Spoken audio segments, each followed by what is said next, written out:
Namaste students, I Jeevan Dr. Naren Singh Segot, Assistant Professor, Department of Shalyatantra, Faculty of Ayurvedic Science, Jyoti Vidyapith Women's University, Jaipur.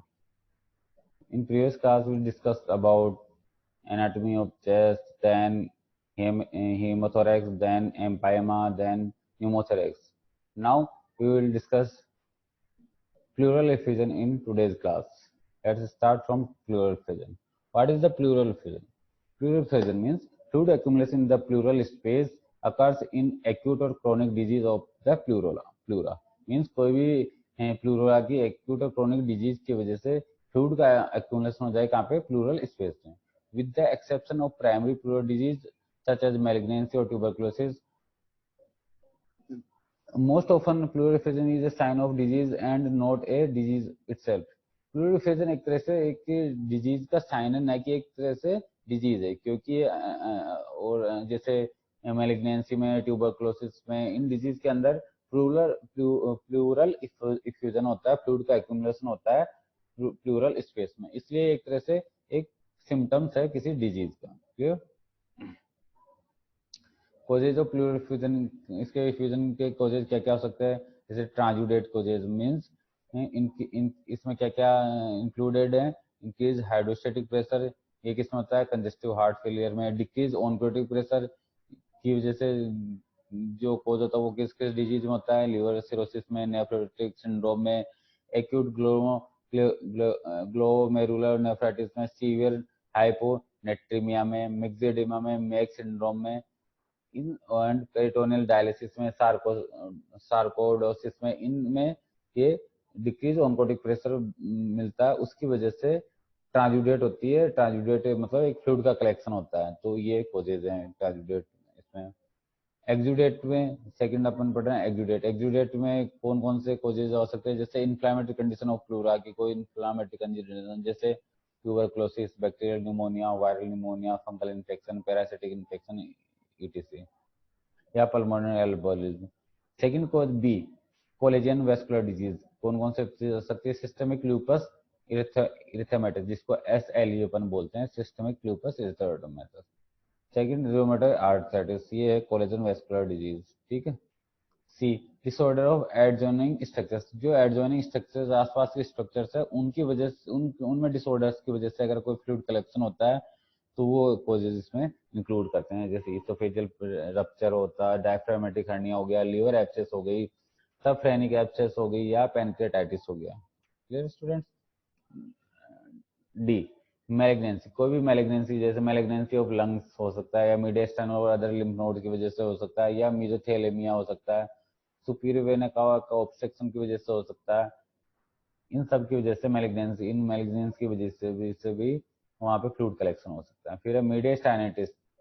मीडियस्टाइनाइटिस जो medium स्टाइनम जो structure है, space है, उसके अगर कोई inflammation की, जैसे कोई चेस्ट वाल इंजरी हो गई, या काइलोथोरेक्स हो गया, या हीमोथोरेक्स हो गया, मतलब काइल्स कलेक्शन हो गया, बाइल्स कलेक्शन हो गया किसमें? थोरेक्स में. या फिर ब्लड कलेक्शन हो गया किसमें? थोरेक्स में. ये सारे कोजेज इसमें हो सकते हैं. और भी बहुत सारे कोजेज है, पोस्टेरिया, यूरेमिया, ये सारे कोजेज इसके. ठीक. अब pleural effusion, what is the sign of pleural effusion?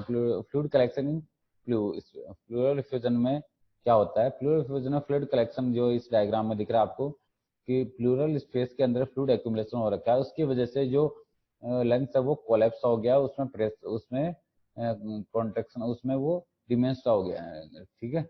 ये किसकी वजह से होता है? प्लूरल स्पेस में राइट लंग्स में कलेक्शन, फ्लूइड कलेक्शन की. Healthy lung, left lung, healthy lung. आपको भी कोजेज बताए थे, ट्रांजुडेट और एक्जुडेट.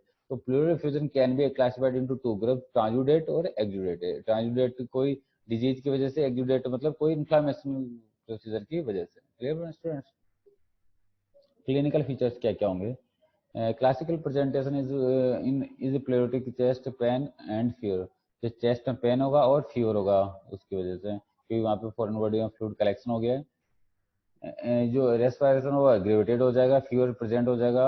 जो जिसमें एक्सुडेट आपको मिलता है उसके अंदर फीवर मिलेगा, क्योंकि वहाँ पे इन्फ्लामेटरी इन्फेक्टिव पैथोलॉजी है वहाँ पे, इसलिए. With large effusion there may be hemodynamic disturbance resulting in dyspnea, and cardiac एम्बेसमेंट। तो इसमें लार्ज इफ्यूजन मिलेगा, हेमोडायनामिक डिस्टर्बेंस मिलेगा, डिस्निया मिलेगा और कार्डिक डिस्टर्बेंस मिलेगा, एम्बेसमेंट। फिजिकल एग्जामिनेशन में क्या होगा, फिजिकल एग्जामिनेशन में अपन कुछ मूवमेंट्स देखते हैं, अफेक्टेड साइड के जो लंग्स है उसके मूवमेंट्स अपन देखते हैं। With a large effusion the patient is more comfortable in sitting posture. Large effusion होगा उसके अंदर पेशेंट क्या होगा, सिटिंग पोस्चर में कंफर्ट फील करेगा। क्यों, सिटिंग पोजीशन में जो जो फ्लूइड है वो लंग्स के बेस में चला जाएगा, जिससे लंग्स पे प्रेशर क्रिएट कम होगा, इसलिए वहां पे patient easily comfortable feel. There is impaired vocal fremitus होगा, स्टोनी डलनेस होगी, percussion on the affected area होगा, ब्रीथ साउंड कम हो जाएगी या एब्सेंट हो जाएगी। ठीक है, ये बहुत सारे इसमें आपको मिलेंगे। ठीक है,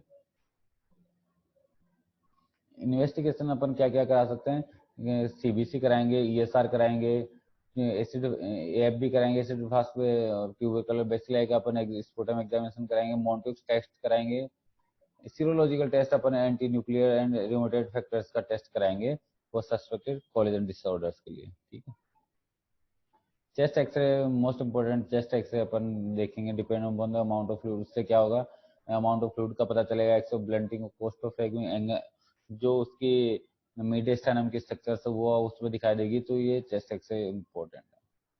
ठीक है, ये जो डायग्राम, ये this diagram is showing the fluid collection in left lung. तो X-ray show left sided pleural effusion, dark shadow denotes air filled lungs and white shadow denotes fluid।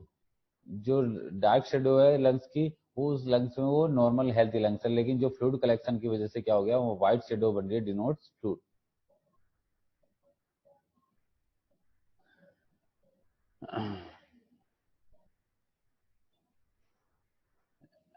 Diagnostic pleural aspiration ex examination, अपन pleural fusion pleural aspiration करेंगे और उसका examination करेंगे। ठीक है, can be थोरेकोसेंटेसिस, इसमें अपन treatment जो करेंगे वो है थोरेकोसेंटेसिस। थोरेकोसेंटेसिस में क्या होता है, इसका ट्रीटमेंट में thoracocentesis also known as thoracocentesis और thoracocentesis also known as thoracentesis और pleural tap is an invasive procedure to remove fluid or air from pleural space for diagnosis और therapeutic purpose। थोरेकोसेंटिस का अपन यूज डायग्नोसिस पर्पज के लिए भी कर सकते हैं और थेरेपेटिक पर्पज के लिए भी कर सकते हैं। इसमें एबनॉर्मल एयर का भी अपन रिमूव कर सकते हैं, एवोकेट कर सकते हैं और वहां से फ्लूइड भी कलेक्शन फ्लूइड भी अपन रिमूव कर सकते हैं। तो थोरेकोसेंटेसिस का यूज अपन न्यूमोथोरेक्स के ट्रीटमेंट के लिए भी कर सकते हैं और फ्लूइड इफ्यूजन के लिए भी। एक कैनुला और होलो needles is carefully introduced into the thorax through the mid axillary line. Mid axillary line से अपन उसके, ये मिड एक्सिलरी लाइन यहाँ से अपन लेफ्ट साइड में मिड एक्सिलरी लाइन से इसके साइड में, ये डायग्राम में दिखा रखा है, लाइन से अपन 8th और 9th और 10th इंटरकोस्टल स्पेस में अपन डालेंगे। The maximum recommended limit is 1000 to 15 mm single thoracocentesis. ये मिड एक्सिलरी लाइन से अपन उसमें डालेंगे और ये 8, 9, 10 और 10th इंटरकोस्टल स्पेस में अपन उसके डालेंगे। ठीक है, उसमें अपन ये नीडल डालेंगे और एक सिंगल बार में अपन कितना 1000 से 15 ml फ्लूइड वहां से कलेक्शन अपन रिमूव करेंगे।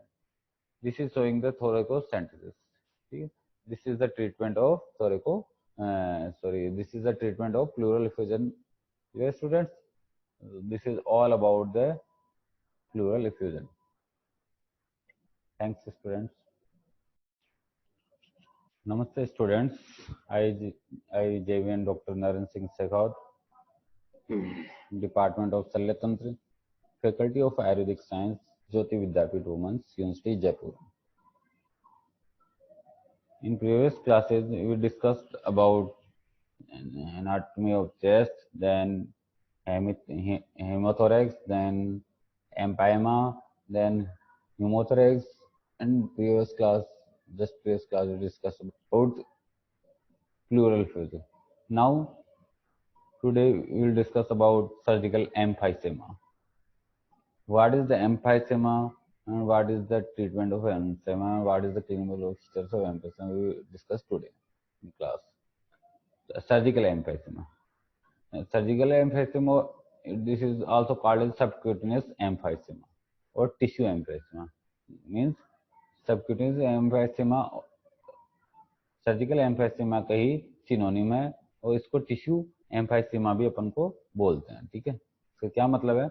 तो सर्जिकल एम्फाइसेमा और subcutaneous emphysema is a condition that occurs when air gets into the tissue beneath the skin. इसमें क्या होता है? Air get into the tissue, air इसके जो स्किन होती है उसके जस्ट नीचे टिश्यू के अंदर एयर ट्रैप्ड हो जाती है, उसको अपन बोलते हैं सर्जिकल एम्फाइसेमा। इसको सबक्यूटेनियस एम्फाइसेमा भी बोलते हैं, इसको टिश्यू एम्फाइसेमा भी बोलते हैं।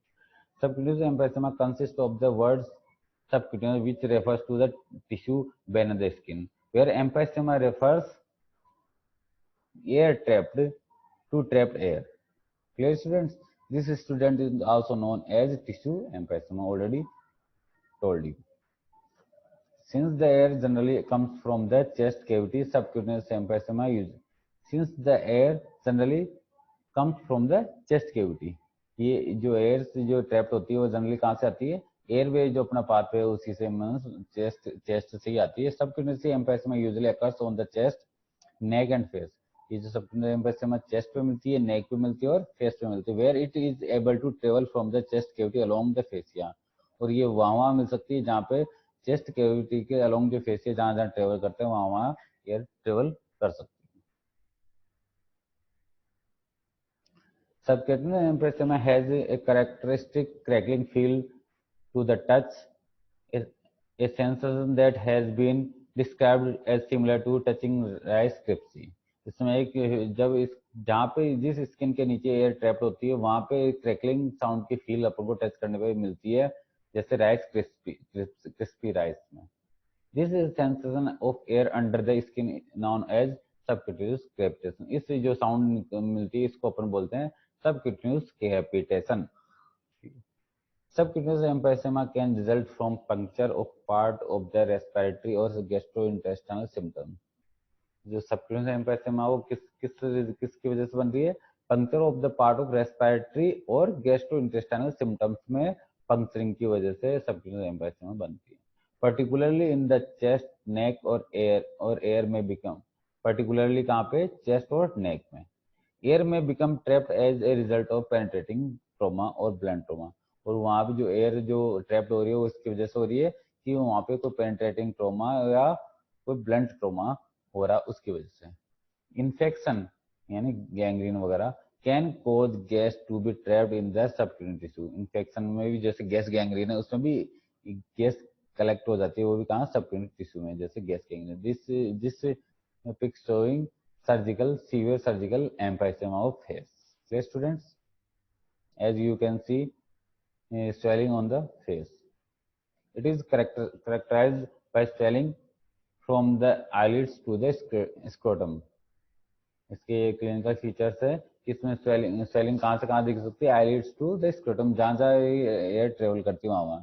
क्वाइट अलार्मिंग द अपीयरेंस, ये एक तरह से अलार्मिंग है, वार्निंग है, an emergency. There may be symptoms of underlying condition like lung injury. Yes, students. Mechanical ventilation can worsen a pneumothorax. It can force air into the tissue. अगर जो mechanical ventilation अपन करते हैं वो can verse है pneumothorax, वो pneumothorax को भी worse condition में बना सकता है। It can occur in the tissue, की वजह से क्या जो एयर है वो ट्रैप टिश्यू के अंदर ट्रैप हो जाती है। Subcutaneous emphysema is not typically dangerous itself, however it can be symptoms of a very dangerous underlying condition. ये जो सबक्यूटेनियस एम्फाइसेमा एक टिपिकल डेंजरस डिजीज नहीं है, but it is a symptoms of very dangerous underlying condition such as pneumothorax. ठीक है, also the underlying condition require treatment. इसके लिए आपको अंडर जिस जो डिजीज है उसका ट्रीटमेंट का आपको जरूरत पड़ेगी। ठीक, subcutaneous emphysema usually does not, लेकिन सर्जिकल एम्फाइसेमा के लिए आपको ट्रीटमेंट की जरूरत नहीं है, इट सेल्फ ट्रीटमेंट हो। आपको अंडरलाइन कोज और अंडरलाइन डिजीज का आपको ट्रीटमेंट करना है, या इजिली क्योर हो जाएगी। Small amounts of air are reabsorbed by the body. Some amounts of air can easily absorbed by the body. However, subcutaneous emphysema can be uncomfortable and may interfere with breathing and and is often treated by removing air from the tissue. कुछ फिर भी कुछ जो surgical emphysema वो uncomfortable feel करा सकता है, इसलिए आपको जो एयर है उसको आपको रिमूव कराना उसमें पड़ता है। For example by using large bore needle और स्किन इंसिजन, या तो आपको लार्ज बोर नीडल आपको डाल के उस जो स्किन के नीचे जो एयर ट्रैप्ड हुई है उसको रिमूव करना पड़ेगा, या उस स्किन के ऊपर आपको इंसिजन लगा के आपको एयर रिमूव वहाँ पे करनी पड़ेगी। This is the treatment of surgical emphysema. So, so students, this is all about the surgical emphysema. Clear students? Thank you.